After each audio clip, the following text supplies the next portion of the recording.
The claim, the crackdown on Tier 2 visas and the attempt to reduce the number of migrants who are coming into the country legally to do jobs that aren't being done by British workers, this, I think, is doomed from the start. And part of it is doomed because, again, rhetoric is replacing reality. Jenrick says today, my message for big business is it is not right that they reach for the easy lever of foreign labour in the first instance. We want them to be improving and investing in British workers. Well, if Jenrick were to do his homework, which clearly he hasn't, he's relied on sloganising rather than the clear evidence of the facts. If you want to use the Tier 2 visa system as an employer, you have to demonstrate that you've already advertised for the job to be filled in the local press, in the national press. You've advertised for a national worker to fill that vacancy. It's only when that stops and when you can demonstrate that you've made all efforts to fill the vacancy with a British worker that you can then make a case for advertising for a foreign worker. It's only then.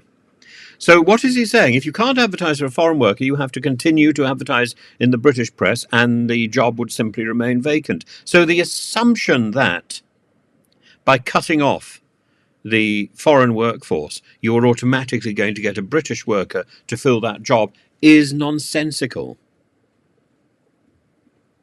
The assumption that big companies, now it's only going to be big companies who can employ foreign workers because of the amount of money that has to be paid in the first instance.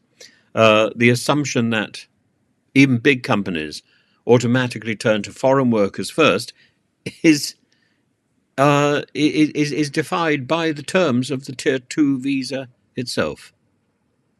You have to advertise nationally before you can advertise internationally. It's only when you've exhausted the national opportunities that you can look at the international opportunities. I don't see what's changed here, except that it's going to be much harder to get a foreign worker to do the job. And now, for example, there can be no foreign workers involved in teaching. There can be no foreign workers involved in any other profession which is going to pay less than £35,000 a year. That's going to rule out a lot of the arts work. So we're told that there's going to be some exceptions made for care workers. And what about the arts? What about performers who are coming over from the States or from Australia to work in this country? Are they not going to be allowed to now? Are we going? This is going to hit the arts significantly, I would have thought.